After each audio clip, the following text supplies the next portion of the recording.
Well, hello everyone, this is Karp with the Karp Realty Group, and today we're going to be discussing a few factors that will help contribute into the 2021-2022 San Diego housing market.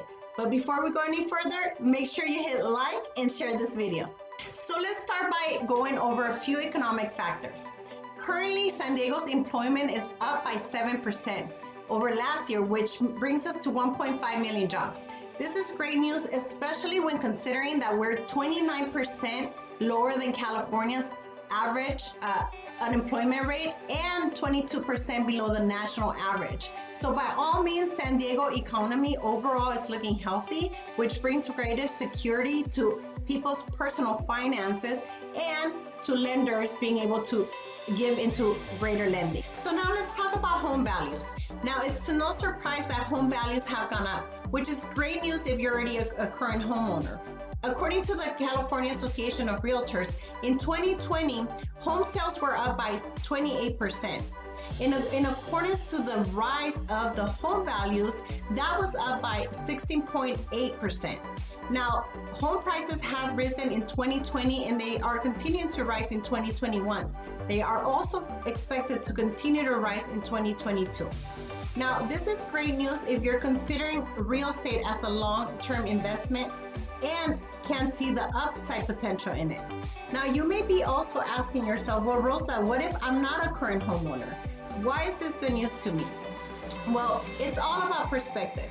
If you consider what California home prices have been historically over the national average, it's pretty impressive.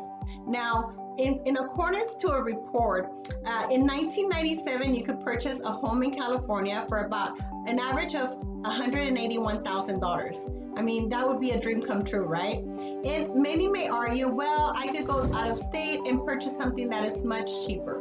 But the truth of it is, if you consider what that home could be worth, when in 1997 you would have bought it at $189,000, currently that same home would be valued at $692,000. Now, why is this so important? Well, in 1997, that home would have appraised at about $70,000 above the national average.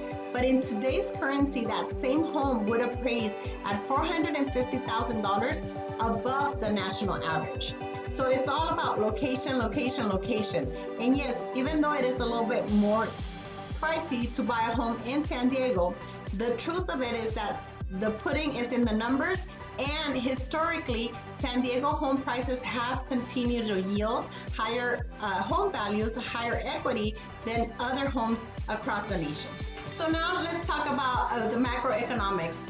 Now, through COVID, there was real fear where many people didn't know what their year would look like. Whether they're going to be able to hold on to their job, whether they were going to have to deplete through their savings. And today I am happy to report that in the last quarter of 2020, according to the Bureau of Economic Analysis, the GDP increased by 33.4%. Now, this is great news when considering that the GDP per capita also grew and is expected to continue to grow in 2021. Now, why is this so important? Well, perhaps it just gives us a better view of having a healthier economy moving forward, and perhaps not just economy overall, but also the take-home money that somebody is able to preserve when considering their mortgage payment. So now let's talk about interest rate. And I find this topic so fascinating because a lot of people focus solely on home price. But when it comes to your interest rate, a 1% difference can make all the difference when it comes to your bank. Now, let me explain a little bit further. Historically, the average interest rate ranged at about an average of 7%. Now, in 2019, the average interest rate was 4.6%, which is historically a great interest rate. But in 2020, that same interest rate dropped to about 3.56, 3.4 for some, which is amazing.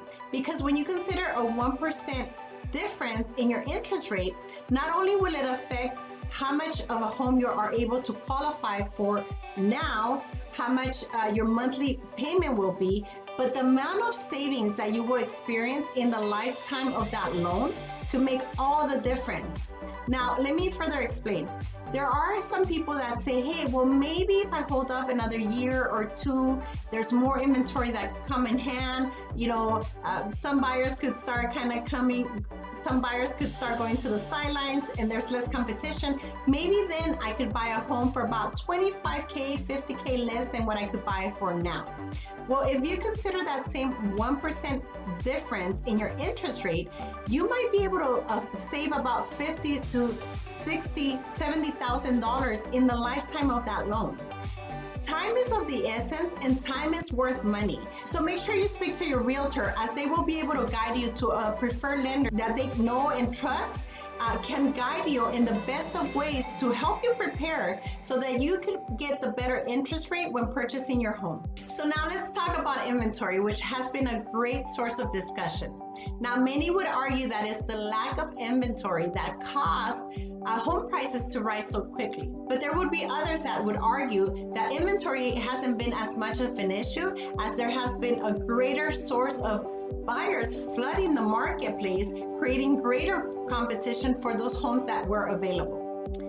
In reality, when we compare the 2018 inventory as opposed to 2019, in 2019 there were 22% more listings available, which is the highest number since 2015. Now, this may be shocking to many, but this had been the highest amount of listings available since 2015. Now, we could all agree that this is definitely a hot seller's market, but we can also argue the fact that there could always be a deal made in any market. That is why it's so important that you would reach out to your realtor, to the Karp Realty Group, and begin the discussions on how to get prepared so when a great deal becomes available, you won't miss out on it. Now, let's talk about one more element, which is property taxes.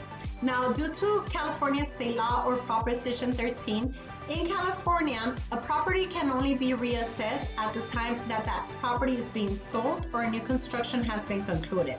Now, in addition to that, given state law, it only allows a maximum of 2% increase annually according to the California Consumer Price Index. So again, these are all great things when it comes to considering buying a home. But this is not to be confused, nor should we forget about the tax benefit that you may incur when filing your personal income taxes by being a homeowner. Now, of course, this is something that you should further discuss with your accountant. But for any other real estate related news, for any other real estate related topics, make sure you give us a call today at 619-254-0334 or visit our website. You can as well follow us here on YouTube to find out more content about real estate related news. Now, until next time, this is Rosa Karp with the Karp Realty Group.